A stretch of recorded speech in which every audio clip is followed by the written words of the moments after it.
Buenas tardes. En nombre de la División de Estudios de Posgrado e Investigación de la Facultad de Estudios Superiores Zaragoza de la UNAM, les damos la bienvenida a nuestro programa de charlas científicas multidisciplinarias.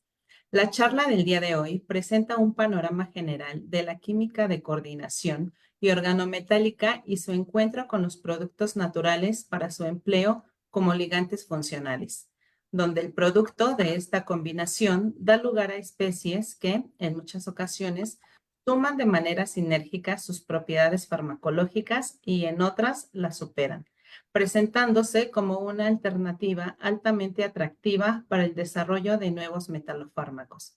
De manera específica, se presentarán casos de éxito inspirados en el cisplatino como metalodroga referente en el tratamiento del cáncer, donde se combinan ligantes derivados de xantinas, como la cafeína, teofilina y teobromina, con diferentes metales de transición como níquel, iridio, rutenio, oro y plata, entre otros, de potencial relevancia para el tratamiento de enfermedades como el cáncer y enfermedades desatendidas como el mal de Chagas. Para ello nos acompaña el doctor David Morales Morales. El doctor Morales es investigador titular del Instituto de Química de la UNAM. Realizó sus estudios de licenciatura y maestría en química en la Facultad de Química de la UNAM, el doctorado en química organometálica en la Universidad de Essex en Inglaterra y posteriormente se desempeñó como postdoctoral fellow en la Universidad de Hawái. Asimismo, cuenta con más de 130 publicaciones en revistas indexadas internacionales, así como 7 capítulos de libro. Pertenece al Sistema Nacional de Investigadores Nivel 3 y PRIDE UNAM Nivel D, máximo nivel en la UNAM. Es miembro de la Sociedad de Química en México y en Estados Unidos de Norteamérica. Ha sido profesor visitante en instituciones y centros de investigación de España, Alemania, Holanda, Inglaterra, Estados Unidos y Suecia. Desempeña actividades de evaluación de manuscritos para más de 40 revistas de circulación internacional de las editoriales más influyentes a nivel mundial, como el Xavier, Sociedad Americana de Química, Sociedad Real de Química, ARCAD, Wiley BCH, Taylor and Francis, Hindawi, entre otras. Y ha sido evaluador de manera continua de proyectos de investigación para el Consejo Nacional de Ciencia y Tecnología, CONACYT, México. Bienvenido, doctor. Muchas gracias por la presentación, Blanca. Andrés, muchas gracias también a toda la parte del comité organizador que hace posible, pues este tipo de eventos son muy importantes, no solamente para la gente que recibe el mensaje, sino también para nosotros.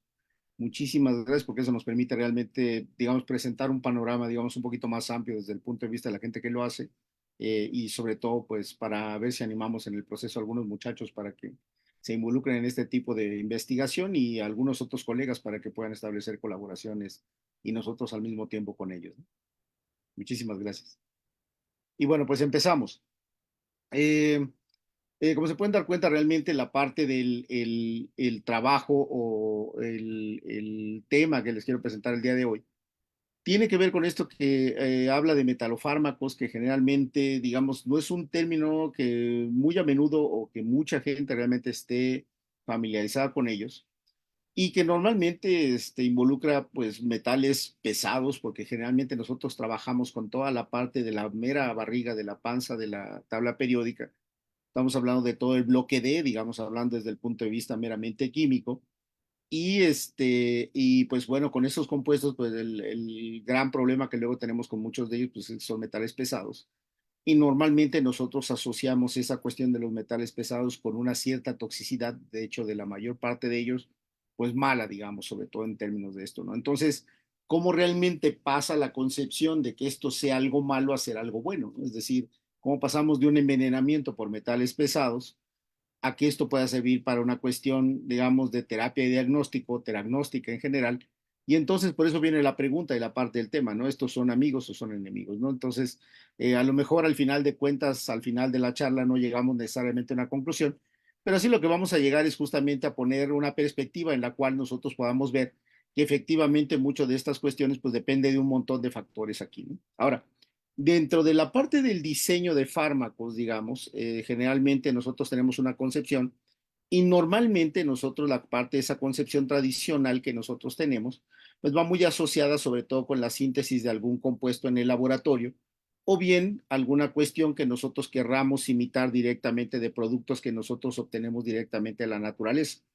No es fortuito que, por ejemplo, sobre todo México tenga una gran tradición en toda la parte herbolaria y que mucho de eso pues venga de una tradición enorme también, inclusive pues bueno, los mismos tés que a veces nuestras mismas abuelas o las madres nos dan, por ejemplo, cuando nos duele la panza, cuando nos duele la barriga, cuando tenemos un dolor de cabeza, un dolor de oídos, etcétera.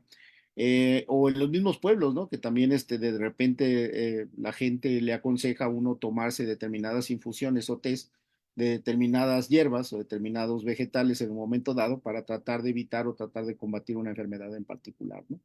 Entonces, esto realmente, la parte de la charla que les voy a hablar el día de hoy, no tiene realmente que ver, bueno, tiene mucho que ver y no tiene tanto que ver, digamos, con eso, ¿no? Por un lado, regularmente, a pesar de que sí sabemos que efectivamente muchas de las plantas y toda la cuestión de la herbolaria es una cuestión tradicional, nosotros tratamos de ir un poco más de manera más profunda en toda la parte de cuál es el ingrediente activo que tiene una planta en particular.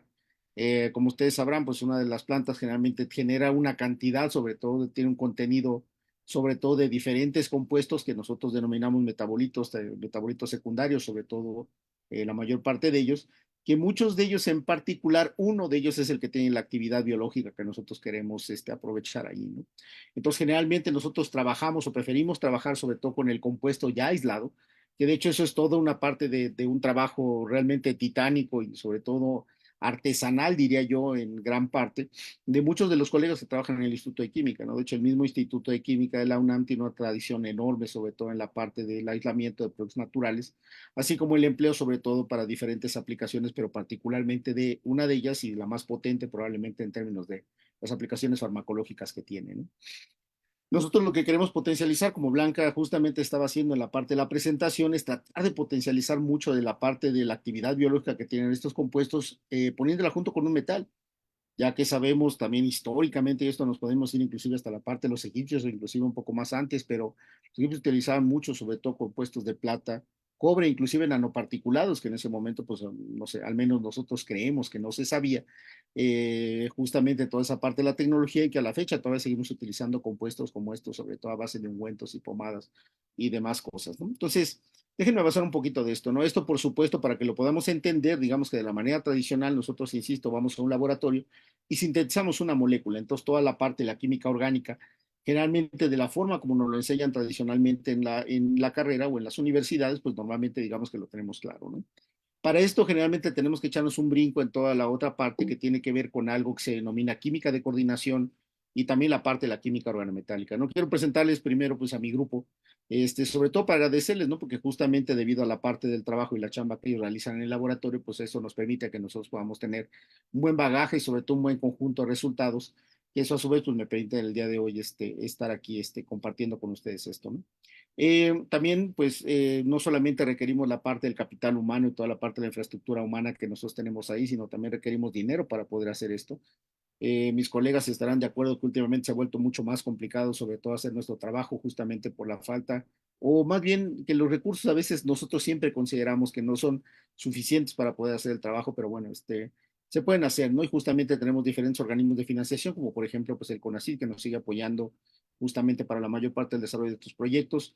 Esto que representa justamente digamos, uno de los pilares fundamentales o la piedra angular de la parte de la investigación interna dentro de la UNAM, que es el programa PAPI, que también nos da pues, una buena cantidad de dinero justamente como para que podamos mantener a flote la mayor parte de los proyectos. El mismo Sistema Nacional de Investigadores, que siendo, digamos, junto con la parte del CONACYT, no solamente nos estimula a nosotros, nos da un estímulo económico, con lo cual, digamos, tratamos de subsanar las cuestiones que tenemos en términos de la parte salarial, sino que además nos da también la oportunidad de poder tener acceso a dineros que se pueden otorgar de manera directa a estudiantes para que puedan ayudar dentro de los proyectos de investigación a los investigadores, sobre todo de nivel 3 y eméritos, para poder funcionar como ayudantes de investigador. Y finalmente, por supuesto, el Instituto de Química, que es pues, digamos, el lugar donde yo trabajo y es justamente que me acoge para poder hacer toda la parte del trabajo, que también justamente también nos otorga determinada cantidad de dinero, además de toda la infraestructura material para poder llevar a cabo, bueno, material y también humana, o sea, a partir de los técnicos en todo el trabajo que hacemos ahí, ¿no? Entonces, les comentaba que parte del trabajo, o más bien gran parte del trabajo que nosotros hacemos, tiene que ver con la parte de la química de coordinación y química organometálica. Si ahorita no les suena mucho, no se preocupen, ahorita lo vamos a explicar rápidamente. Vamos a llevar un curso super flash de lo que es la parte de química de coordinación y la química organometálica, pero básicamente eso nos lleva a nosotros a tres grandes áreas de desarrollo dentro del grupo de investigación. Uno de ellos, la parte de materiales avanzados o química de materiales o ciencia de materiales. El otro que tiene que ver con la parte de la catálisis homogénea, que ahorita a lo mejor les menciono un poquito sobre la parte del trabajo que también estamos haciendo allí. Y la otra parte que tiene que ver con la parte de la química medicinal, ¿no? Y dentro de ello, esta última parte acá que tiene que ver con fuentes alternativas de energía, particularmente con mecanoquímica y cosas por el estilo, que tiene que ver justamente para el diseño de determinados fármacos, pero también hacerlos desde un punto de vista sostenible, desde un punto de vista verde, ¿no? Aplicando justamente toda la parte de los principios de la química verde o la mayor parte de los principios de la química verde para poder hacer este tipo de cosas pues de manera más empática con el medio ambiente, ¿no? Y entonces podrán ver ustedes en esta transparencia que utilizamos estos compuestos, son motivos que son, nosotros les denominamos, digamos que la traducción al español, son compuestos tipo pinza, pero que en general, en español los denominamos como compuestos tipo pinza, que si verán, este se parece mucho a este otro tipo de compuestos, pero este lo utilizamos, por ejemplo, para el sensado de determinado número de aniones, y en esto, pues justamente se puede funcionalizar desde el punto de vista de la síntesis para poder generar compuestos que son fotosensibles, que tienen determinada respuesta, por ejemplo, a pH, a la luz y etcétera, de determinados tipos de cosas, ¿no? Pero en este caso particular estoy tratando de ejemplificar una cuestión de sensores directamente de aniones aquí que si me da un poquito de tiempo más adelante les mencionaré con un poco más de detalle. Esto que tiene que ver que son, insisto, motivos muy parecidos a estos otros, pero que en este caso tenemos compuestos que en el caso, por ejemplo, de estos derivados de paladio, pues nos sirven para llevar a cabo y utilizarlos como catalizadores para poder llevar a cabo este tipo de transformaciones que son, pues por excelencia en química orgánica muy importantes, sobre todo en la parte de diseño de fármacos y la síntesis de fármacos, así como sus intermediarios. Esa reacción se denomina de Harvey-Buchwald para generar aminas de tipo aromático de este estilo, ¿no? Verán ustedes también que aquí tenemos unas figuras que se ven medio raras, que realmente es una cuestión de todos los días para la parte de la identificación de estos compuestos, que es la difracción de rayos X del monocristal, pero que el hecho de que nosotros podamos hacer este análisis también nos permite que nosotros podamos hacer y echarnos un clavado también en la parte de ingeniería de cristales y también en la parte de química supramolecular. Que además es muy importante, sobre todo cuando pasamos a la parte de medicinal chemistry o la parte de química medicinal, donde no solamente tenemos que generar el compuesto y que este tiene que tener determinadas características de acuerdo al diseño, para que tenga una función en particular de acuerdo al metal que le estamos poniendo y sobre todo también la parte del fragmento orgánico que estamos utilizando, y que de esa manera pues esto pueda llegar directamente a la célula o puede llegar al lugar donde realmente está, ¿no? Y la parte química supramolecular es muy relevante en eso porque la parte del reconocimiento molecular, que sobre todo se lleva a cabo mucho en las enzimas, por supuesto no quiero alardear que ya podemos hacer eso, pero mucho es el camino hacia donde se trata de hacer muchas de estas cosas, ¿no? De tal manera que a final de cuentas el fármaco pueda llegar a donde lo necesitamos, ¿no? Entonces, pues bueno, estos, a diferencia, estos dos son compuestos de tipo pincer o pinza. Estos, si ustedes los verán, son derivados de mirazol. Ahorita lo podemos mencionar un poquito con más detalle adelante. Pero esto da lugar a estos compuestos que una vez que nosotros tenemos pegado aquí un metal, pues se denominan carbenos N heterocíclicos, ¿no? Pero ahorita lo vemos un poquito más adelante. Les quiero solamente por poner caras a los nombres, este señor es Alfred Werner, y este señor justamente pues él fue el encargado y le dieron el premio Nobel en 1913, fue el encargado y se dio a la tarea de poder explicar mucho de la parte de la teoría de cómo funcionan los compuestos de coordinación o los complejos o complejos de coordinación. ¿Qué es eso? Bueno, venga, vamos a eso. Este logo es un logo que se utilizó en la Facultad de Química para celebrar los 100 años que ustedes verán ya básicamente van a ser otros 10 años después de que se celebró este primer centenario del premio Nobel de Alfred Werner. Y pues básicamente lo que él hizo fue tratar de explicar cómo podrían funcionar este tipo de compuestos, ¿no? Verán ustedes que a diferencia de los compuestos típicamente orgánicos o de la forma como normalmente nosotros concebimos un fármaco, estos llevan incluidos metales y de hecho pues estamos hablando de un metal pesado como por ejemplo cobalto, ¿no? Este es uno de los compuestos probablemente más sencillos, sobre todo en la parte de las moléculas que están rodeando a este centro de paladio. Esto es de manera general, digamos, por toda la parte de la nomenclatura que se maneja, igual que en química orgánica. Este es un compuesto de coordinación, ¿sí? Y es un compuesto hexacoordinado, así le vamos a decir, porque tiene uno, dos, tres, cuatro, cinco y seis diferentes moléculas pegadas, ¿sí? O átomos pegados directamente al centro de cobalto. Ahora quiero llamar su atención a estos dos que están aquí, estos dos verdes, son átomos de, digamos, son cloruros, entonces por lo tanto son cloruros que están cargados y unidos directamente al metal, mientras que estos otros están acá, de color azul, pues son la parte de, son moléculas de amoníaco. El átomo, si ustedes, a pesar de que lo ven, es un átomo neutro, sale, la molécula se mantiene neutra. Normalmente cuando esto lo llevo con mis colegas orgánicos, me dicen, ¿sabes qué? Aquí hay otro enlace con el nitrógeno, y entonces eso debería de estar cargado, porque debería ser una sal de amonio, ¿no? Es solamente un enlace dativo, un enlace covalente coordinado y a final de cuentas solamente ¿sale? Está una parte de compartición de electrones de tal manera que a final de cuentas aquí nos afecta la carga. Estos sí son cloruros y estos están completamente cargados con una carga negativa, ¿vale? Cualquiera de estas moléculas que pueden ser cargadas negativamente, positivas o neutras, como en el caso del amoníaco, ¿sale? Se denominan ligantes o ligandos, como luego también dicen en España, para este tipo de moléculas. De tal manera que entonces, insisto, vuelvo a regresar, es un compuesto de cobalto hexacoordinado, porque tenemos 6 moléculas pegadas alrededor, y después de eso tengo dos ligantes, ¿sale? Que son las moléculas que tengo yo ahí o los átomos, dos ligantes aniónicos tipo cloruro, más 4 ligantes neutros tipo amoníaco, ¿sale?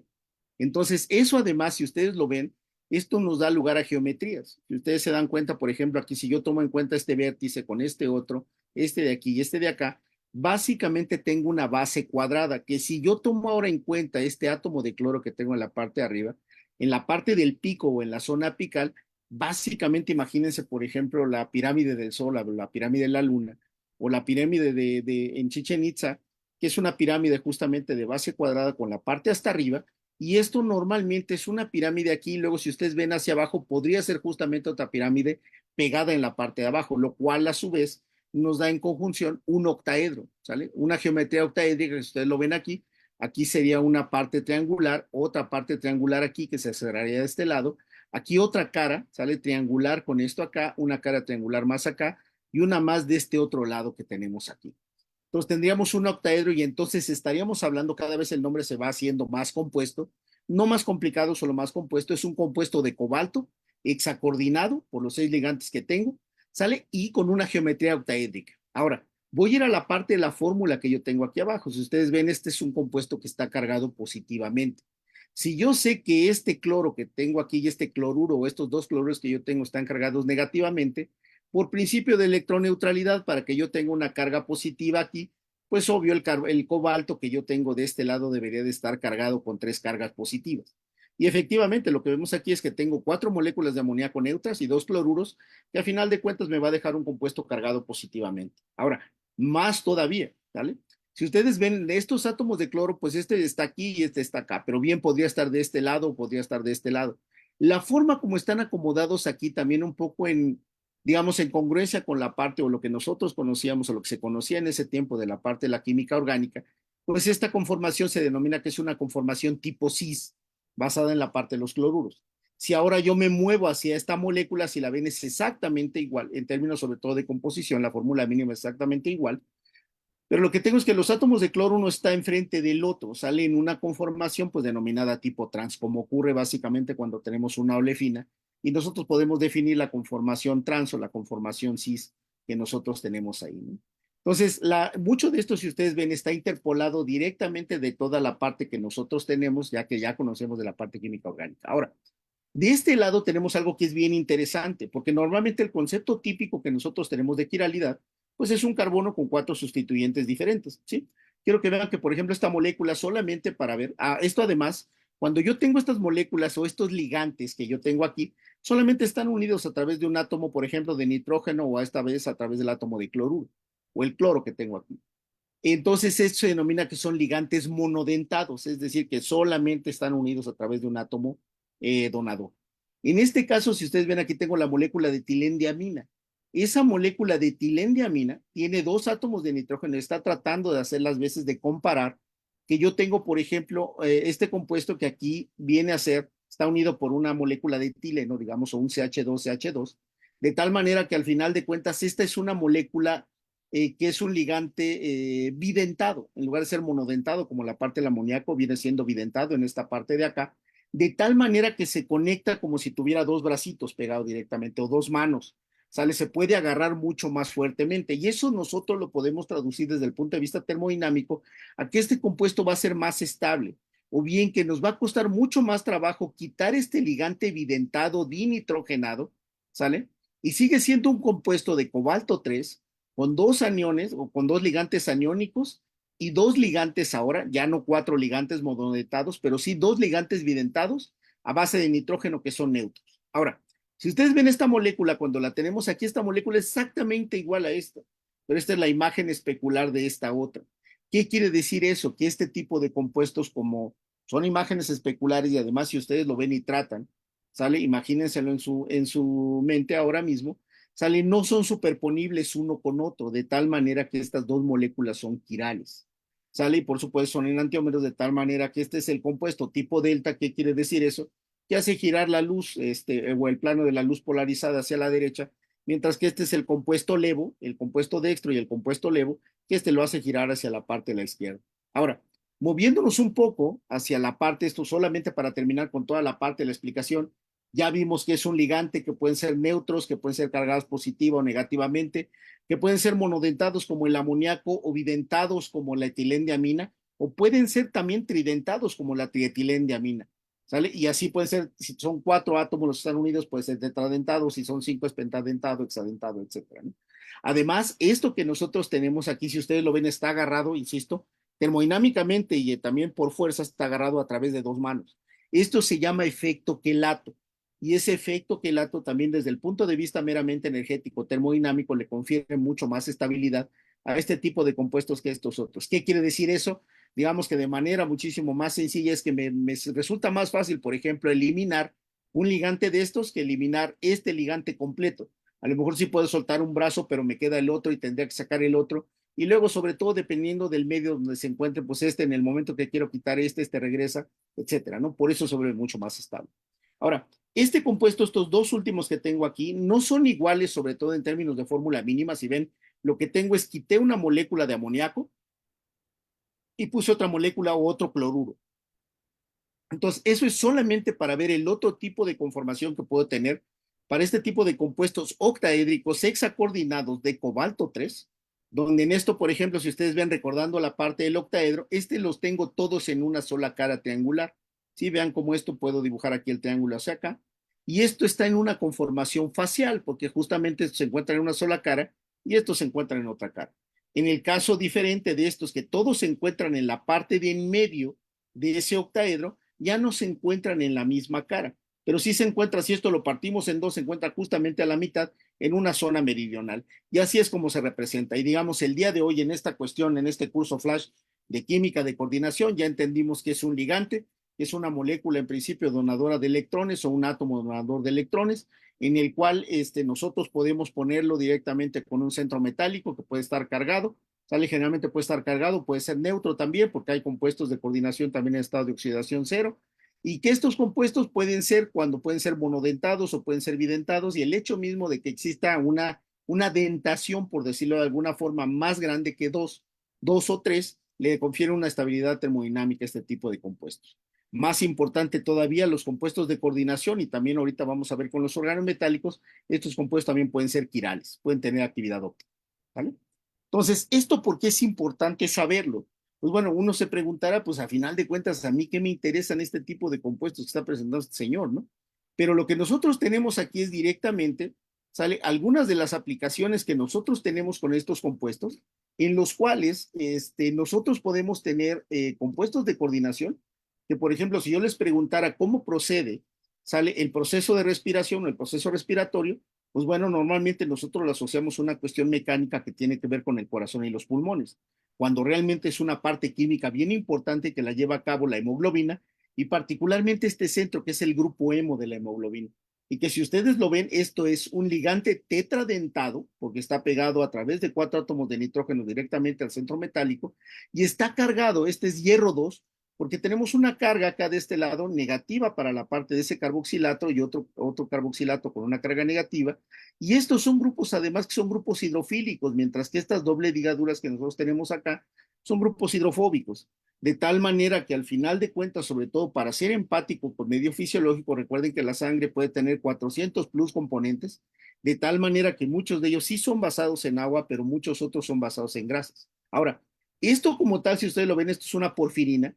Al final de cuentas es un ligante tetradentado nitrogenado, ¿sale? Que por supuesto va a ser un compuesto muy estable, ¿vale? Esto viene pues, de cuestiones evolutivas, porque no olvidemos que hay seres autótrofos que son las plantas, que de hecho también tienen este tipo de composición, particularmente la parte de la clorofila A y la clorofila B. Que la parte de la clorofila pues es la que es lipofílica, mientras que la parte de la clorofila B es la parte más hidrofílica. Ahora, el hecho mismo de que nosotros cambiemos de un átomo de hierro a un átomo de magnesio, no solamente cambia el color, porque nosotros vemos que con la clorofila tiende a ser verde, mientras que en el caso de la hemoglobina o el grupo hemo tiende a ser rojo, sino que el hecho mismo de que tengamos la parte de la clorofila, veamos aquí, por ejemplo, tenemos sistemas conjugados, igual que la hemoglobina, ¿sí? Sencillo, doble, sencillo, doble, sencillo, doble, para donde quiera que lo vean, y lo mismo ocurre con este tipo de compuestos. ¿Qué pasa cuando tenemos sistemas conjugados como estos? Pues bueno, se puede absorber una buena cantidad de energía.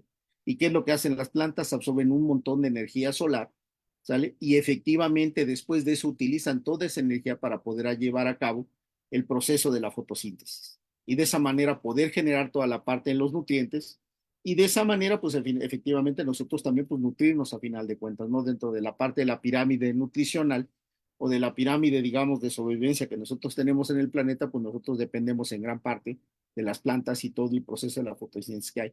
Ahora, ese proceso de absorción de energía, que en muchas ocasiones en el caso de las plantas se utiliza para la generación de nutrientes, digamos que también lo podríamos utilizar a nuestro favor, ¿vale? Podríamos absorber toda esa energía y eventualmente puede llegar un punto en el cual ya no puede absorber energía o se absorbe tanta que se tiene que liberar. Generalmente esa energía se puede liberar en forma de calor o se puede liberar en forma de luz. Eso quiero que lo mantengan en mente para lo que vamos a mencionar un poquito más adelante.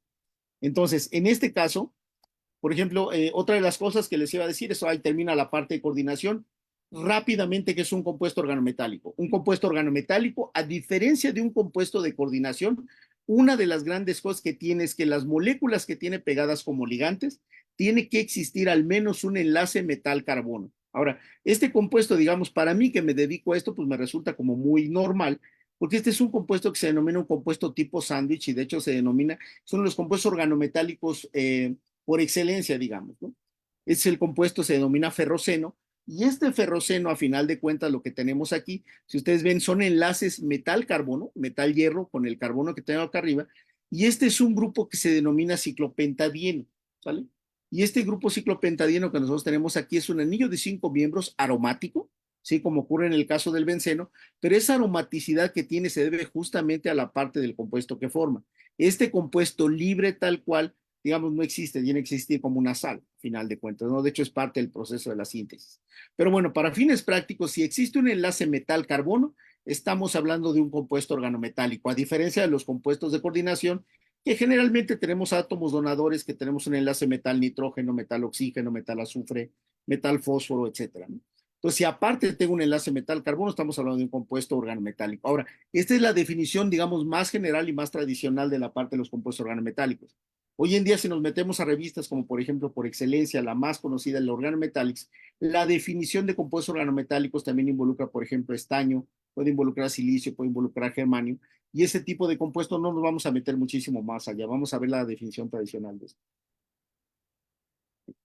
El caballero que ustedes ven aquí en la transparencia, este señor es eh, el doctor Wilkinson, que básicamente le dieron también el premio Nobel, justamente por la explicación que dio justamente para poder explicar a través de orbitales moleculares cómo es que se encuentra enlazado este átomo de hierro directamente a este compuesto orgánico en la parte de arriba, ¿no? El compuesto el catalizador de Wilkinson, por lo que es más conocido este señor, es un compuesto de rodio que se utiliza muchísimo, sobre todo en la parte de la industria alimentaria o en la industria alimenticia todavía hoy en día, para poder hidrogenar grasas. Que digamos que ustedes probablemente también piensen, y eso como a mí, ¿para qué me debe de interesar o como por qué me debería interesar? ¿No? Pues porque básicamente cuando ustedes van, por ejemplo, al cine y comen palomitas, pues uno pide palomas con mantequilla, pero no nos dan palomas con mantequilla, lo que nos dan son palomitas con margarina, ¿no? Y esa margarina generalmente son grasas hidrogenadas que muy probablemente pasaron a través de un compuesto organometálico, que es justamente el catalizador de Wilkinson para poder hacer eso, ¿no? Ahora, es probable que no hayan oído hablar antes de la parte de la química de coordinación, ¿sale? Pero el hecho mismo que nosotros tenemos aquí es que la química organometálica y la de coordinación pues son químicas que no recibieron el nombre, digamos, desde 1760 como marca aquí, pero sí normalmente podemos pensar hacia finales de los años 60, probablemente principios más tarde, mediados de los años 70, cuando se empezó a definir ya como química organometálica esto, pero pues nosotros tenemos un montón de historias sobre esto, ¿no? Generalmente si nosotros hablamos, y además probablemente con mis colegas orgánicos, luego a veces discutimos y bromeamos un poco toda esa parte, pero podemos hablar, pues directamente vamos a ubicarnos en términos históricos por aquí, cuando estemos hablando, por ejemplo, del reactivo de Grignard. Estamos hablando de 1899, ya básicamente hacia los 1900, y tenemos compuestos de Grignard, que por excelencia es uno de los compuestos organometálicos más conocidos y más empleados en la química orgánica. De hecho, hoy en día mucho de la parte de la química orgánica moderna depende muchísimo, sobre todo de la parte de compuestos para hacer catálisis o procesos catalíticos, o catalizadores que permitan llevar a cabo transformaciones para obtener productos de alto valor agregado, entre muchos ellos, inclusive la parte del reactivo de Grignard. Vamos a irnos sobre todo a la parte de abajo, por ejemplo, en 1968 el descubrimiento de los acoplamientos carbono-carbono tipo G, y mucho más recientemente el premio Nobel que dieron el año pasado, justamente para hacer las reacciones de tipo click, para la generación de triazoles, que también se utiliza con catalizadores organometálicos de cobre 1, y muchos de ellos también con catalizadores heterogéneos a base de sistemas nanoparticulados, pero que justamente muchos de ellos el fundamento y sobre todo mucho de la parte de la explicación que se puede dar al respecto de este tipo de mecanismos, pues tiene que ver con eso, ¿no? A lo mejor solamente por llamar su atención, hacia 1909, principios del siglo XX, teníamos justamente el uso, que de hecho el salvarsan, que es un derivado de arsénico, se utilizaba para el tratamiento de la sífilis, sobre todo en la parte de los puertos en Europa, sobre todo, por ejemplo, en el puerto de Londres, para el tratamiento de condiciones de estas que, pues bueno, muchos de los marinos que llegaban ahí a puerto, pues la adquirían, digamos, de manera muy sencilla, ¿no? El procedimiento médico, digamos, no era el más agradable porque, bueno, esto se hacía, se inyectaba directamente o se ponía directamente el medicamento, Salvarsan, directamente con jeringas de bronce o de cobre, directamente sobre la parte del meato urinario, ¿no? Entonces, como ustedes se podrán imaginar, no era nada agradable y seguramente era extremadamente doloroso, ¿no? Entonces, pero vean, o sea, cómo aquí ya empezamos a ver una combinación entre la parte catalítica, inclusive todo esto que tiene que ver con reacciones de hidrogenación, por ejemplo, sale que tiene que ver con la industria alimenticia y todo lo que tiene que ver hasta inclusive el premio Nobel que no está marcado aquí, que fue, insisto, el del año pasado, que ya tiene que ver con aplicaciones biológicas, sobre todo con aplicaciones farmacéuticas, que va desde inclusive la parte de la reacción de G. Pero bueno, entonces, como ustedes podrán ver, realmente la parte de la química de coordinación y la parte de la química organometálica tiene mucho, es una barrera bien, bien delgadita, ¿no? Entre lo que nosotros podemos tener, entre la parte de su gran aplicación que han tenido muchos de los compuestos de coordinación y organometálicos de metales de transición, con la parte catalítica, sale que eso ha sido muy grande, con lo que ha tenido también, además, inclusive históricamente, con la parte no solamente de terapia, sino también con la de diagnosis, la parte diagnóstica de las cosas.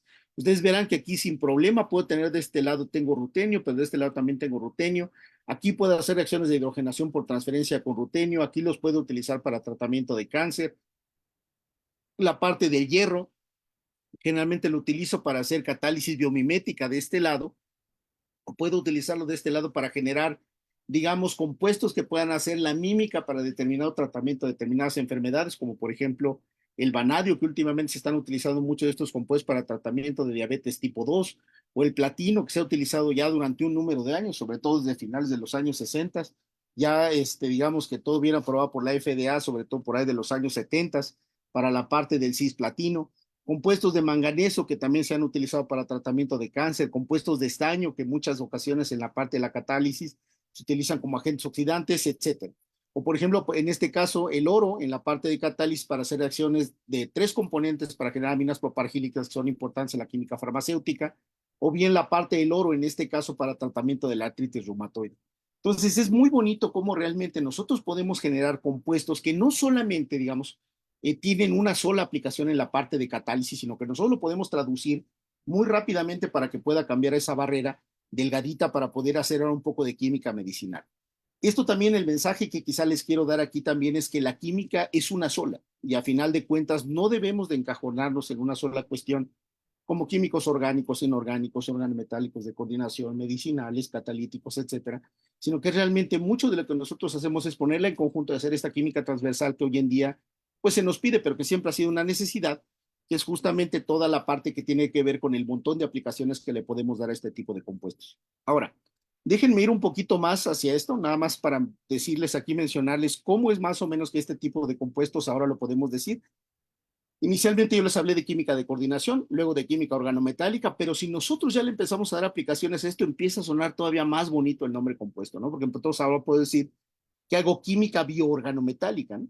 Y hay libros que están dedicados a esto, ¿no? En esta parte, por ejemplo, las aplicaciones en el descubrimiento de nuevos fármacos y la biocatálisis y sobre todo en cosas como, por ejemplo, resonancia magnética de imagen, ¿no? La parte de diagnóstico tipo imagen. O bien también le puedo llamar como química bioinorgánica medicinal. Está padrísimo, ¿no? Porque, por ejemplo, a mí me pregunto qué fue lo que pensó la persona que hizo la parte del diseño de la cubierta de este libro, ¿no? Por ejemplo, aquí estoy yo pensando en compuestos organometálicos en el cual yo tengo el carbono presente para hacer un compuesto organometálico. Y en esta parte de arriba, tanto la parte de los derivados organometálicos y de coordinación de rutenio, de platino y de oro, me sirven a mí para el tratamiento de diferentes condiciones, pero de manera particular los tres sirven para el tratamiento de cáncer, de diferentes tipos de cáncer. Pero, por ejemplo, el platino también, digo, el oro también sirve para el tratamiento de la artritis reumatoide. Ahora, en la parte de abajo, lo que tenemos es galio, tenemos renio y tenemos boro, que todos ellos tienen determinadas capacidades de emisión, sobre todo de partículas subatómicas, que en el caso particular en esto nos puede servir sobre todo para poder tener terapia de imagen, sobre todo la parte del galio, el boro y el renio. Pero también al mismo tiempo, o sea, en la parte de teragnosis, no solamente nos sirven como para la parte de diagnóstico, sino también para la parte de tratamiento, particularmente de determinados tumores. Y yendo hacia la parte de abajo, tenemos metales que en principio pudieran ser radiactivos, como por ejemplo es el tecnecio, que típicamente el isótopo que se utiliza de este compuesto es el tecnecio 99 metaestable o 99M. Tenemos la plata, que también puede ser radioactiva, y también el gadolinio, que nosotros lo tenemos aquí. Muchos de ellos se utilizan para el tratamiento de determinados tipos de tumores, particularmente en el cerebro, o lugares donde no los podemos alcanzar o que la cirugía realmente no es posible. Y entonces esa parte de quimioterapia se vuelve muchísimo más elegante en la forma en como nosotros escogemos el metal, pero también sobre todo digamos, todo el ambiente químico que lo rodea. Y eso que yo no mencioné cuando decía que era un ligante, que era un compuesto hexacoordinado, octaédrico, con ligantes monodentados y bidentados, que todo eso representa lo que nosotros denominamos la esfera de coordinación de ese metal, o la esfera de coordinación, que es todo lo que rodea directamente al metal y que le confiere tanto las propiedades que normalmente nosotros percibimos en un fármaco, como es, por ejemplo, la lipofilicidad, la hidrofilicidad, etcétera. Y eso va a definir al final de cuentas la farmacocinética, qué tanto se absorbe, qué tan rápido se absorbe directamente, por ejemplo, a través de membrana celular, y a final de cuentas hacia qué organelo va, de tal manera que nosotros podamos tener el efecto terapéutico que queremos con ellos, ¿no? Ahora, para hacer esta química, pues es prácticamente igual, o sea, es igual que en un laboratorio de química orgánica, en uno de inorgánica, o en uno, por ejemplo, donde se empieza a hacer toda esta parte inorgánica. Empezamos por la parte de la síntesis, la parte del análisis a través de diversas técnicas espectroscópicas, todas las técnicas analíticas que se puedan imaginar. Después de eso viene, por ejemplo, la parte de la cristalografía, que para los compuestos inorgánicos puede ser de monocristal, y para las proteínas también, que es todo un arte, también es monocristal, y de hecho, pues aquí en el Instituto de Química tenemos un laboratorio de cristalografía de macromoléculas, que básicamente, pues aquí hay gente especializada en tratar eso que yo entiendo que es infinitamente complicado. Esto que tenemos acá, que es toda la parte de ver dónde va la parte de la actividad biológica. En este caso dicen simología, pero esto, si ustedes lo ven, realmente parece un mecanismo de reacción de catálisis, por ejemplo, ¿no? Y luego hacer la parte, digamos, que tiene que ver con la parte de biología molecular, es ver ahora cómo actúa, dónde actúa, en qué parte del ADN actúa, si es que va por allí, si va a la parte del caño central o va a la parte lateral, si es interacción no covalente, si es una interacción ya muchísimo más de tipo enlace, etcétera, etcétera, etcétera, ¿no? Entonces, realmente, en esencia, insisto, la parte de la química es una sola, ¿no? Déjenme ver ahora, por ejemplo, cómo la concepción de la tabla periódica va cambiando para nosotros, ¿no? Ahora, digamos, a pesar de que yo trabajo con todos estos elementos que tengo en la parte de la panza de la tabla periódica, pues normalmente este tipo de elementos, como ustedes se pueden dar cuenta, no son esenciales en principio para la vida, ¿sale? Como lo es, por ejemplo, sí, el carbono, el nitrógeno, el oxígeno, el azufre, etcétera, ¿no? Y que muchos de ellos, por ejemplo, cuando nosotros lo traducimos, por ejemplo, la falta de alguno de ellos, como por ejemplo, algunos bien sabidos como el cáncer, pues tiene problemas sobre todo para el crecimiento tanto de la parte de los huesos o bien ya hacia edades más adultas empieza la descalcificación y empieza todos estos problemas que vemos sobre todo con personas más adultas, ¿no? Por ejemplo, la parte del flúor, que normalmente puede llevar a la parte de las caries, o por ejemplo, la falta de hierro, que puede llevar a anemia, etcétera, etcétera, etcétera, ¿no? Entonces, de esto entramos en esta parte de los metales pesados, ¿no? Que normalmente, por ejemplo, a nosotros nos gusta trabajar mucho, sobre todo con el paladio, con el níquel y con el platino. El hierro es un poco más complicado, sobre todo porque, pues bueno, tiene algunas cuestiones, sobre todo óxido reducción ahí que son un poco más complejas. Pero, por ejemplo, de esta manera nosotros podemos plantear diferentes formas en la tabla periódica. Aquí podemos utilizar, como ya les había mencionado, compuestos de vanadio para hacer, por ejemplo, que puedan simular la parte de las funciones de la insulina, el litio que se conoce que tiene actividad antidepresiva, estos que, por ejemplo, algunos que son radioactivos como el lantano, el bario, que pueden servir para resonancia magnética de imagen, para radiofarmacéuticos como la parte del tecnesio y el renio, que están mucho más cerca de mi corazón por allí, compuestos anticarcinogénicos que son de platino y de rutenio y que más recientemente los de nueva generación involucran hoy en día paladio, rodio, iridio inclusive, y muchos de ellos inclusive hierro. Como antiartríticos la parte del oro, como desinfectantes también la parte de la plata, el mercurio.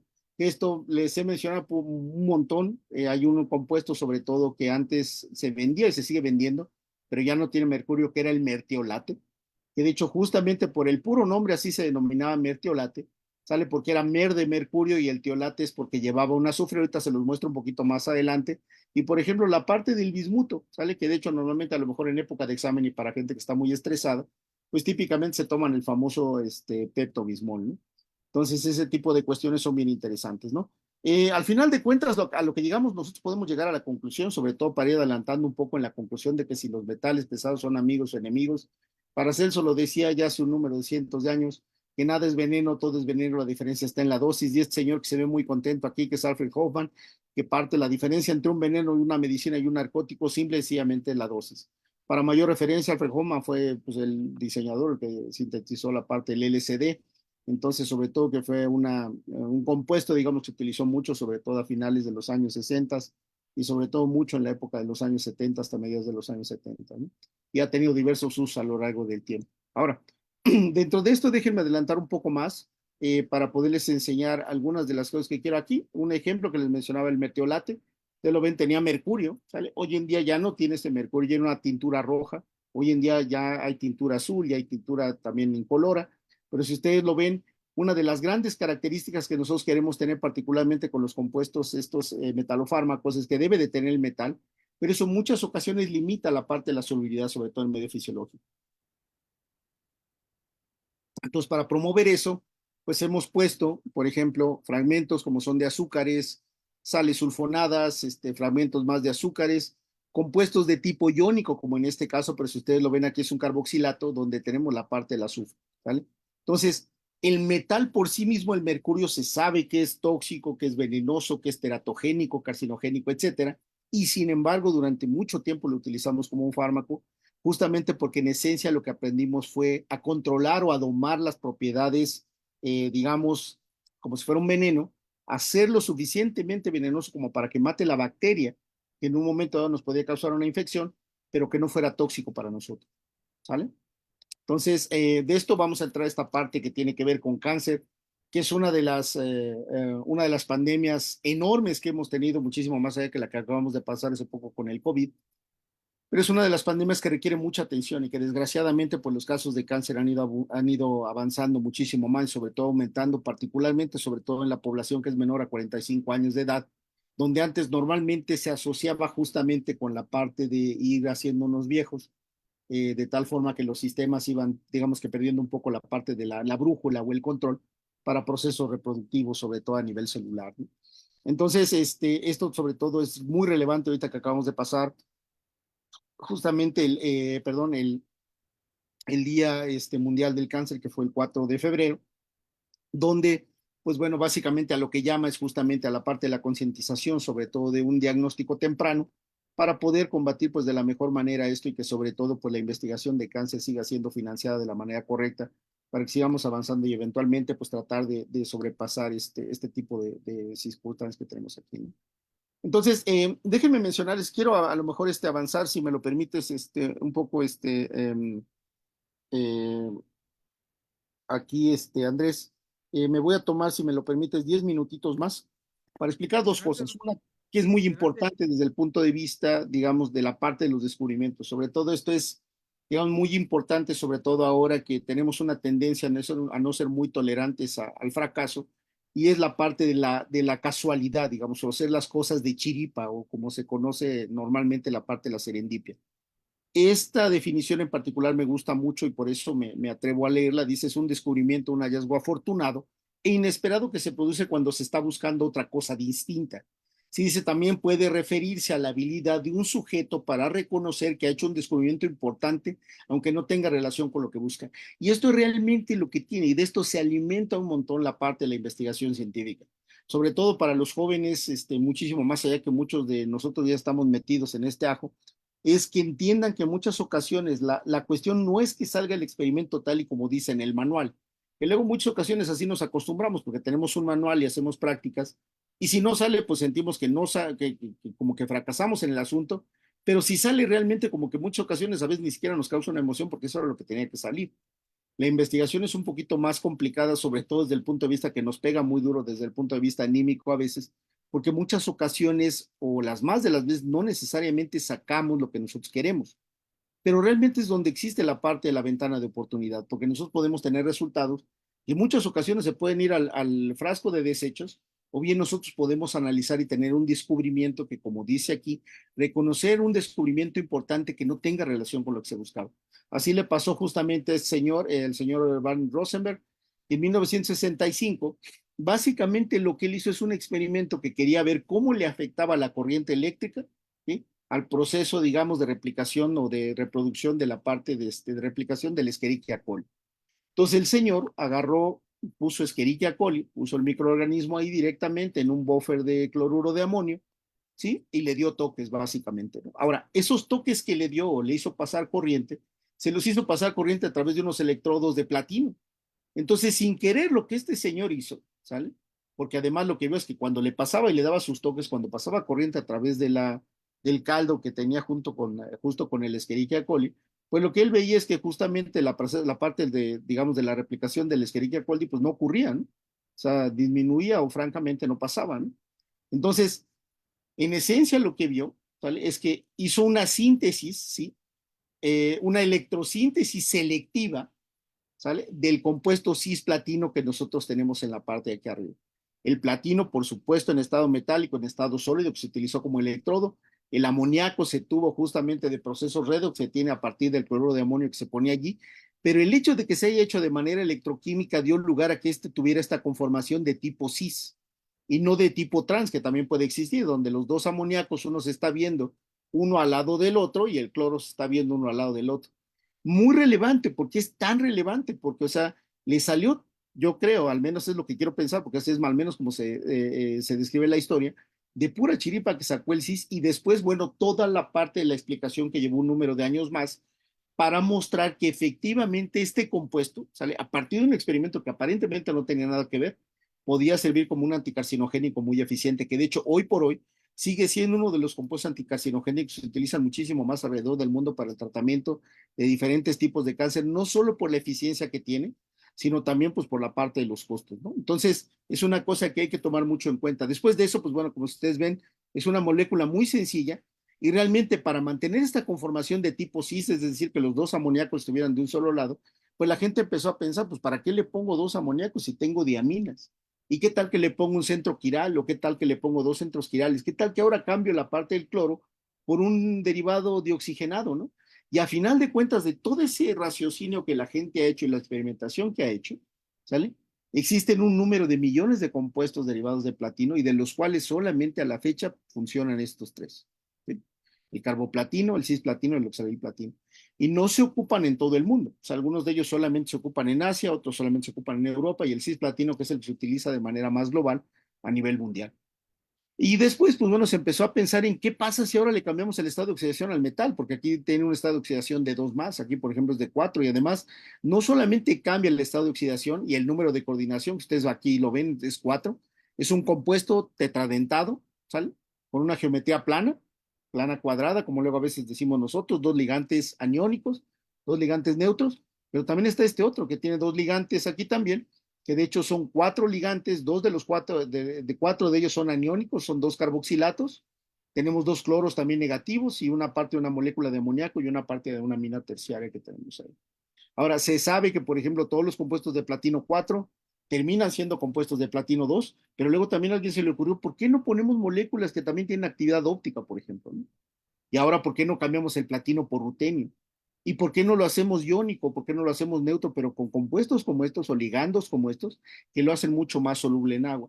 Y entonces eso ha generado una playa de realmente una cantidad enorme de compuestos que se han utilizado hasta ahora y que justamente derivado de todo eso, pues nos ha llevado justamente a la búsqueda de cada vez tener mejores soluciones, como para poder hacer metalofármacos, ¿sí? Tal cual como son, para que podamos combatir este tipo de enfermedades, no solamente el cáncer. Muchas ocasiones, justamente ahora que hoy en día se llama mucho al reposicionamiento, a la reposición de fármacos, muchos de ellos se prueban en esto y se prueban en muchas otras enfermedades en las cuales también pueden tener una incidencia y así la parte de la investigación que se hace para una se puede emplear de manera positiva para otras, ¿no? Déjenme avanzar un poquito más. Déjenme brincar un poquito la parte de la presentación para ir a un par de ejemplos en concreto. Déjenme, por ejemplo, poner esto. Generalmente nosotros trabajamos con, aquí, bueno, uno de los grandes problemas que tienen los metalofármacos, pues bueno, es que tienen un montón de efectos secundarios. Ustedes lo habrán visto seguramente en películas, espero que nunca de manera personal. Pues normalmente cuando una persona se somete a quimioterapia, generalmente, pues bueno, viene la pérdida de pelo, que es normalmente lo que más se nota, pero también se empiezan a resecar sobre todo la parte de la piel, las uñas, hay efectos directamente nefrotóxicos, por ejemplo, o también le afecta, por ejemplo, sobre todo la audición y demás cosas por allí, ¿no? Entonces, muchas de estas cosas, lo que se busca hoy en día es que el compuesto sea mucho más específico y más selectivo, sobre todo para estas células, ¿no? Entonces, sí hay problema, pero digamos que desde el punto de la ciencia nosotros buscamos que no haya ese tipo de problemas, ¿no? Y entonces una de las estrategias que nosotros usamos en el laboratorio es involucrar átomos de flúor o moléculas fluoradas directamente dentro de los compuestos. ¿Esto por qué? Porque entre otras muchas cosas, pues lo que hace es que justamente el metabolismo es más lento, lo cual permite que pues tenga un efecto más prolongado el potencial metalofármaco que tengamos allá. Su permeabilidad, justamente por la naturaleza anfifílica que cobra el flúor, generalmente permite que el transporte, sobre todo a nivel membranal, pues sea muchísimo más eficiente. Como decía, es anfifílico, entonces también eso nos permite también un poco del el control y el manejo del pKa de estos compuestos que a su vez, pues todo esto de manera combinada nos permite un control de la solubilidad que también es muy importante, sobre todo cuando estamos hablando de medio ambiente fisiológico, ¿no? Entonces, nosotros decidimos combinar flúor o moléculas fluoradas con imidazoles, que nosotros ya sabemos que tiene actividad biológica, actividad farmacológica, como ustedes pueden ver, antiviral, antihistamínica, antiulcérica, antihipertensiva, y normalmente los conocemos mucho por la actividad antiparasitaria y la actividad antifúngica, ¿sí? Pero, por ejemplo, podemos tener el benzimidazol y el imidazol, y esto, la combinación de esto, nosotros no pensamos, o sea, creemos que es una cuestión sinérgica, no necesariamente aditiva, pero sí es una cuestión sinérgica, que si combinamos la parte del flúor, la parte del imidazol y el benzimidazol, y ahora encima de eso le ponemos un metal, a lo mejor podríamos estar muy bien en el camino de poder descubrir algún compuesto que pudiera servir como anticarcinogénico eficiente para determinados tipos de cáncer, pero sobre todo eso que fuera mucho más selectivo, ¿no? Y entonces, generalmente para hacer esto, tratamos de que toda la química sea lo más sencilla posible. Por ejemplo, son reacciones a temperatura ambiente en la cual ustedes combinan un imidazol. R puede ser prácticamente lo que ustedes quieran, gusten y manden. Puede ser un metilo, puede ser un antraceno, un naftaleno, etcétera, que tenga diferentes propiedades, algunas de ellas si son propiedades farmacológicas, mucho mejor. Y lo que hacemos es pegar este tipo de compuestos, son bromobencilos, pero están florados. Entonces, a final de cuentas, nos dan esto que nosotros denominamos sales de imidazolio y que además, como ustedes lo pueden ver aquí entra un montón de otro tipo de química. Aquí entra la parte de la química supramolecular, en la cual, por ejemplo, si ustedes ven la geometría de la molécula ayuda mucho. Espero que lo puedan ver, este anillo es plano. Esto sale, digamos, hacia el frente del plano de la computadora y esto se va hacia atrás y esto es una molécula plana, es un anillo aromático. Este también sale un poco hacia el frente, digo, este sale hacia el frente para acá y esto hacia atrás y luego va hacia el frente. Este es florado y este es no florado. ¿Qué permite?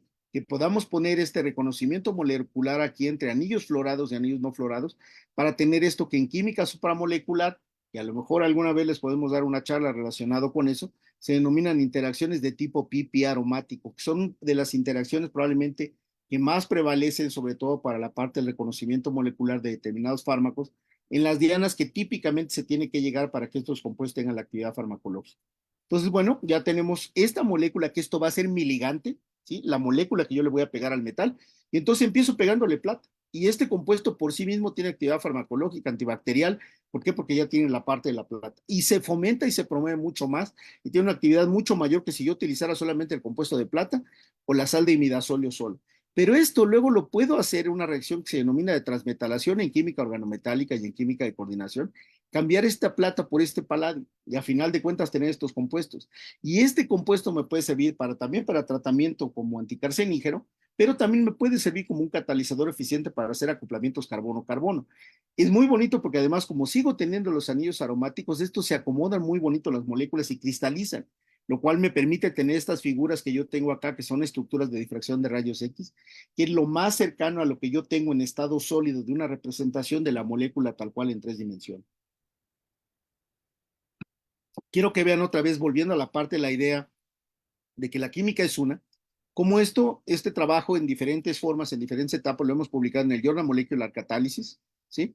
Lo hemos publicado en el Crystal Engineering Communications, sí, que tiene que ver con ingeniería de cristales y química supramolecular, la primera revista en catálisis, en el Journal of Organometallic Chemistry, que es de química organometálica más fundamental, y también lo hemos publicado en el Anti-Cancer Agents and Medicinal Chemistry, que tiene que ver justamente con medicina, química medicinal, que tiene que ver justamente con compuestos anticarcinogénicos.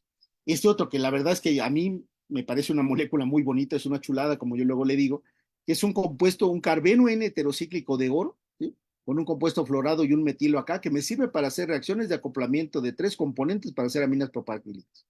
Estos compuestos tienen actividad farmacológica, pero este compuesto por sí mismo también tiene actividad anticarcinogénica. Sale que comparada con el cisplatino es aproximadamente 100 veces mucho mejor que la parte del compuesto del cisplatino que tenemos ahí. Habría que verlo un poquito más adelante, los estudios están todavía en la parte in vitro, pero normalmente van para allá, para hacerlos in vivo. Bueno, esto. Ahora, otra de las cosas, normalmente hemos hablado de metalodrogas, hemos hablado ahora cómo involucran, por ejemplo, la parte de productos naturales, y eso es lo que mencionábamos hace un rato. Hablando hoy en día de toda la parte de ser empático con el medio ambiente, de la química verde, la sustentabilidad, la sostenibilidad, etcétera, vamos a hablar de 3 cosas que además seguramente están muy cerca de su corazón, al menos una de ellas. La parte del té, el café y el chocolate. ¿Por qué lo pongo de esta manera? Porque de esta manera existen estos compuestos que se llaman xantinas, ¿sale? Y de esto pues tenemos la cafeína en el café, la teofilina en la parte del té y tenemos la teobromina en la parte del chocolate. Si ustedes lo ven, aquí todavía tengo una oportunidad para poder funcionalizar la cafeína, aquí tengo un par de posibilidades para funcionalizar la teofilina y aquí tengo esta posibilidad para funcionalizar la teofilina. Estos compuestos por sí mismos tienen actividad biológica, por supuesto la cafeína ya lo sabemos en la mañana, por eso nos tomamos 1 o 2 tazas, o las sean necesarias de tal manera que esto va directamente al sistema nervioso central y nos mantiene despiertos. ¿Vale? Vamos a dejarlo de esa manera. ¿Sale? La teobromina, por ejemplo, que de hecho se utiliza mucho junto con la teofilina como un vasodilatador, y que normalmente si ustedes de repente leen los ingredientes que trae un jarabe para la tos, verán que normalmente tiene teobromina. ¿Sale? Entonces, este tipo de compuestos, además, aquí tengo que confesarlo, hago un poco de trampa, porque digo que utilizo productos naturales y a pesar de que efectivamente son productos que son de origen natural, pues normalmente esto yo no lo extraigo directamente, por ejemplo, de los granos de café que me sobran o de los que no tengo, que no me quiero tomar, sino que más bien lo compro directamente de algún proveedor de químicos, ¿no? Porque justamente hay métodos para hacer esto y normalmente digamos que en la carrera por hacer el trabajo, pues normalmente prefiero ya tener estas materias primas limpias y puras como para poder trabajar. ¿Qué es lo que hago con ellas? Entonces puedo funcionalizarlas como ocurre con esta parte de acá. Entonces a esto lo puedo funcionalizar con grupos hidrofílicos, le puedo poner metal, puede ser plata, puede ser rutenio, y con esto he hecho pruebas justamente para ver cuál es su efecto sobre diferentes líneas celulares cancerosas, y a final de cuentas lo puedo funcionalizar tanto como esto, y puedo hacer la parte supramolecular, la parte de coordinación, la parte organometálica, no solamente la parte biológica, puedo hacer toda la parte de catálisis, lo cual realmente digamos que es muy bonito, sobre todo desde el punto de vista de toda la química y todas las áreas que podemos involucrar ahí. Déjenme avanzar un poquito más también sobre esto. Solamente para terminar y presentar, digamos, un caso de éxito que me gusta mucho, sobre todo presentar. ¿Qué es esto? Que esto fue una tesis de licenciatura y probablemente es una de las tesis de licenciatura probablemente más bonitas y más rápido que se han hecho en el laboratorio. Por supuesto que nosotros a final de cuentas no es un negocio, pero lo podemos manejar como un negocio toda la parte de la ciencia, de tal manera que, por ejemplo, ustedes, digamos que nuestros consumidores o los clientes generalmente son los estudiantes. Quisiéramos que fuera mucho más la parte de la empresa privada para poder hacer y resolver los problemas que tenemos acá. Pero de momento, digamos que lo más cerca son los estudiantes. Y para eso, digamos, cuando un estudiante requiere una tesis, digamos, llegan y tienen cierta curiosidad y sabe que quiero hacer esto y esto y esto otro, ¿no? Entonces, en ese caso fue una niña que quería hacer un trabajo en el cual pues, se pudiera hacer compuestos con actividad anticarcinogénica, eh, tipo metalofármacos. El problema pues, es que tenía muy poco tiempo para hacerlo, ¿no? Entonces, ¿sabes qué? Lo tuvimos que planear y decimos, vamos a hacer esto aquí, de tal manera que al final de cuentas podamos tener cosas como por ejemplo estos compuestos que es una fenantrolina, que es un compuesto plano, la parte de estos sustituyentes florados que me van a permitir no solamente la parte del transporte, sino que también son anillos aromáticos planos que me van a permitir tener interacciones de tipo no covalente, y el platino, que yo ya sé que el cisplatino tiene actividad biológica anticarcinogénica, vamos a ver eso cómo funciona, ¿vale? Entonces, sintetizamos los compuestos, que es una manera muy sencilla, se tiene la fenantrolina, se utiliza un compuesto o una sal de platino, como típicamente nosotros le decimos. Esto aquí inicialmente tiene cloruros y esos cloruros se sustituyen por los tioles. Estos tioles en particular con flúor se denomina que son pseudohalógenos, porque se comportan mucho, sobre todo en la parte de la reactividad, como los halógenos tal cual. Bueno, pues se pusieron y efectivamente, o sea, esta niña de hecho tenía poco tiempo para hacer las reacciones, entonces las ponía, las dejaba, al día siguiente las filtraba y las dejaba ahí en la técnica del olvido para que el disolvente se evaporara y de eso salían estos cristales, ¿vale? Que de hecho esto todo que les presento son estructuras de difracción de rayos X, donde realmente me las voy a brincar un poquito rápido, pero lo que se ve es, primero, que la estructura es la correcta, la que nosotros esperábamos, pero que existen esas interacciones, al menos en estado sólido, que en muchas ocasiones, a pesar de que no podemos interpolar directamente en disolución, pues bueno, funcionan para eso, ¿no? Y aquí tenemos interacciones de tipo pi aromática, es decir, de toda la parte de la nube pi de este anillo aromático con este otro, y de esa manera esto evidentemente pudiera funcionalizar o pudiera servir justamente para la parte del estudio biológico que quisiéramos más adelante, ¿no? Bueno, total, que al final de cuentas se hicieron 3 compuestos de estos, y de esos 3 compuestos la caracterización, por supuesto, a través de resonancia magnética, diferentes núcleos, protón, carbono, flúor, etcétera, infrarrojo, ultravioleta, espectrometría de masas, etcétera. Se llegó a estos 3 compuestos, aparte de los rayos X, ¿sale? De los cuales se llegó a la conclusión, yo hubiera esperado que el que tenía más flúor era el que fuera más activo, y resultó que al final de cuentas el más activo es este que tiene solamente 2 átomos de flúor. Se probó en diferentes líneas celulares, como ustedes pueden ver, leucemia, próstata, colon, mama, pulmón y glía del sistema nervioso central. A final de cuentas de todo esto, se llegó a la conclusión de que este compuesto, que es el más activo, justamente también es el que tiene los C50 o las cantidades o las concentraciones menores para poder matar, por decir entre comillas, a la mitad de las células que nosotros tenemos en la parte del experimento. Entonces, este compuesto fue al que se llegó. Por supuesto, esto se complementa. Quiero recordarles que esto es una tesis de licenciatura. También se hizo, por supuesto, todo esto en colaboración. El estudiante de licenciatura no puede hacer toda la parte del trabajo, pero en el proceso sí está también la parte de la química teórica, que también usamos mucho de esto. Yo en particular no lo sé, pero tenemos colaboradores que se dedican a esto, donde si ustedes ven aquí están las interacciones de pi aromático, pi aniónico, carbono hidrógeno tipo pi, para poder ver dónde está la parte del acoplamiento, en qué canal en la parte del ADN y sobre todo a qué fragmentos sale estos fragmentos púricos o pirimídicos en los que tenemos aquí, se va a unir esto y que a final de cuentas esencialmente va a evitar la replicación de esa molécula cancerosa de ADN, ¿no? O de ese ADN canceroso, ¿no? Por supuesto, también hicimos experimentos directamente con ADN, los experimentos de competencia, que este es un marcador que se pone, que es justamente es el bromuro de tirio, y se pone directamente con la molécula de ADN. ¿Qué es lo que pasa? Sale que esto está intercalado directamente, es un agente de intercalación, se intercala en la parte del ADN, y en el momento en el que yo pongo mis compuestos, sale estos que tengo acá, normalmente lo que van a hacer es lo van a botar y este compuesto es fluorescente. Entonces, ¿qué es lo que ocurre? Que cuando yo mido la fluorescencia y le empiezo a agregar mi compuesto, la gente que nos hace los experimentos dice que se empieza a apagar la fluorescencia y por eso tenemos esta flechita que va hacia acá abajo. Eso de que se empiece a apagar la fluorescencia es indicativo de que justamente nuestro compuesto se está intercalando en el ADN. Entonces, el hecho mismo del comportamiento que tengamos en estos gráficos y en estos otros que tenemos aquí nos habla inclusive del mecanismo de acción que tiene el fármaco en particular. ¿Vale? Entonces, pues, digamos que lo bonito dentro de todo esto es que esta niña, que ella es la autora de este trabajo, perdón, no solamente sacó la parte de la tesis, sino que a nosotros nos permitió que también en un tiempo muy rápido pudiéramos publicar este trabajo.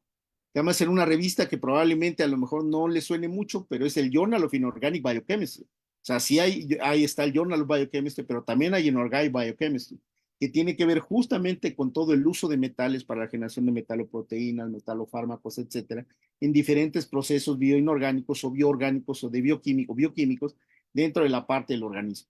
Entonces, el artículo quedó plasmado y de esa manera, digamos que cerramos de manera pues no perfecta, pero sí al menos de manera completa toda la parte del ciclo de una investigación que nosotros queremos hacer.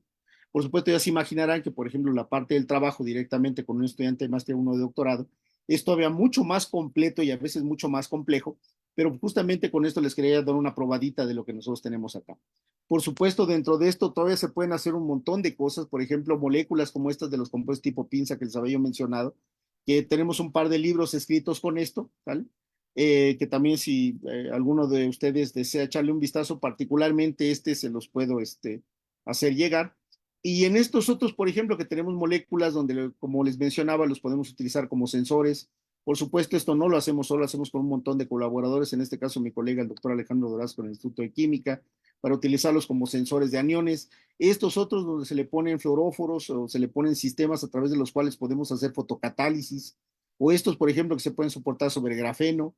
Estos otros que de hecho se utilizan también para la generación de materiales avanzados, como por ejemplo de tipo LED, y también para hacer fotocatálisis y para hacer un montón de otras moléculas que son también de alto valor agregado y de interés para la industria farmacéutica. Esto es con la doctora Lucero González, que hoy en día se encuentra trabajando de manera independiente en otros proyectos en la UAM Iztapalapa.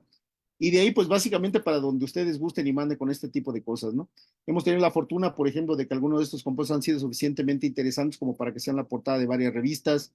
Y, por ejemplo, pues muchos de ellos lo podemos funcionalizar prácticamente como ustedes gusten y manden, ¿no? Al grado que nosotros podemos realmente poner, por ejemplo, fragmentos como este de estireno y llevar a cabo la formación de sistemas poliméricos o copoliméricos en los cuales podemos poner un sistema que puede tener actividad farmacológica o bien puede servir como un catalizador.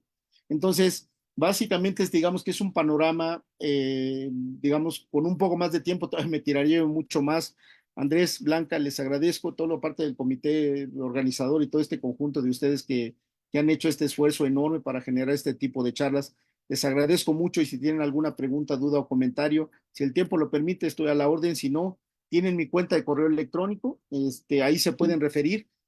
Probablemente no les conteste en horas, digamos, normales, porque normalmente la parte de mi correo electrónico lo reviso ya más tarde y le doy respuesta, pero este es mi correo electrónico, damor@unam.mx.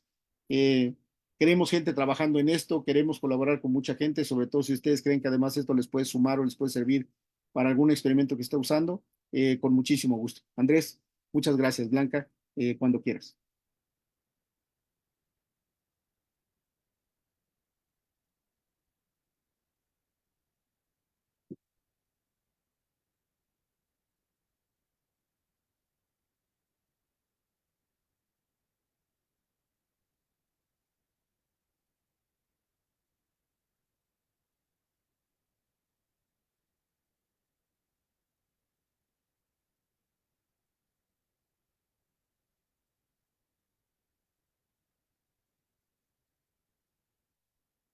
Blanca, Andrés, ¿anda por ahí?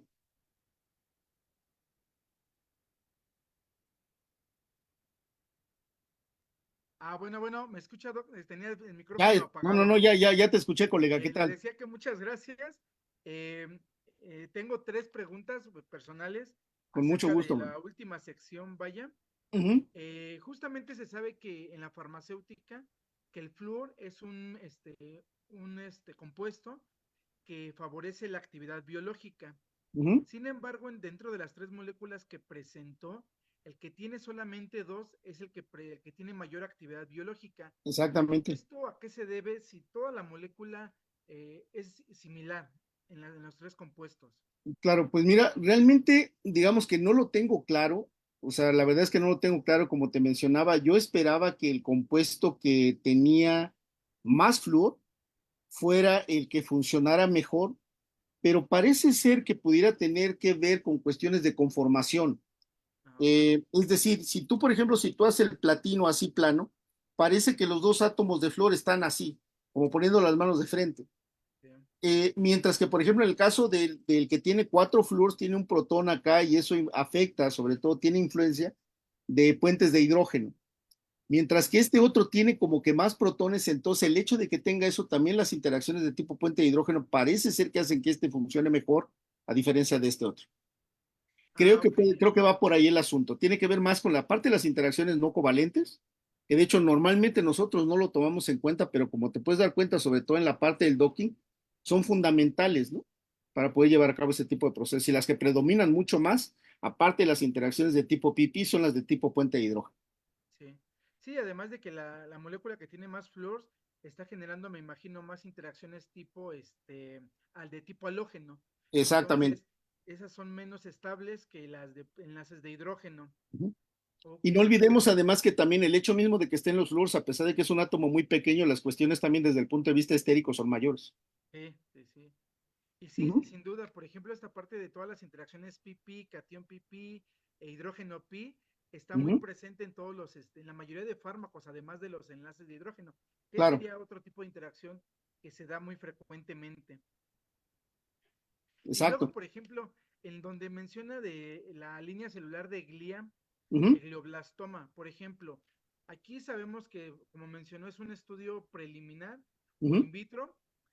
Por ejemplo, si se pensara llevar a un modelo en vivo, ¿usted, o sea, consideran que el tamaño de la molécula pudiera atravesar barrera hematoencefálica? Yo creo que no hay problema. De hecho, estamos haciendo experimentos. Hoy en día colaboramos con gente que se dedica a hacer mucho de la parte de cálculos teóricos. Con el advenimiento de la parte de la inteligencia artificial, ahora parece ser obligatorio primero hacer una parte de estudios teóricos antes de ir a toda la parte experimental, sobre todo para considerar estructuras que pudieran tener más oportunidad para poder funcionar. Y estamos trabajando con derivados muy parecidos a estos, pero de cobre, para cuestiones de Alzheimer. Eh, Entonces, digamos que si me preguntas a mí si yo creo que sí, yo creo que sí. Faltaría demostrarlo. ok. Sí, sobre todo porque veo que la IC50 es la más baja todavía Ujú. en células de glía, hasta incluso por arriba de las de Claro, pulmón. Bueno, ahí se va más o menos, pero sí, tiene muy buena IC50. exactamente. Serían todas las preguntas de mi parte, doctor, y nuevamente le agradecemos su presencia, interés en esta charla, en nombre de la División de Estudios de Posgrado e Investigación de la FE Zaragoza y los organizadores, que es la doctora Raquel Retano Ugalde, el doctor David Naum Espinosa, organista, Ujú. la QFB Blanca Estela Torres Cabrera y su servidor y amigo Juan Andrés Alvarado Salazar. Muchas gracias, doctor, y muchas Muchísimas gracias a gracias a todos los todos que nos ustedes. acompañan. Gracias y sobre todo reconocerles el esfuerzo, porque pues muchas de estas cosas que hacemos pues, no solamente en la UNAM, ¿no? Sino he visto que sus invitados son de muchos foros, las puedan conocer, pues esto además, digamos, los foros sobre todo que utilizan a través de las redes sociales, yo creo que es la mejor forma de llegar a todos los foros posibles. Muchísimas gracias. No solamente No, de mi parte, sino de manera general para toda la parte de la difusión y divulgación que hacen con esto. muchas gracias, doctor, y le enviamos un fuerte abrazo, doctor, y a todos que estén muy bien, excelente noche. Igualmente.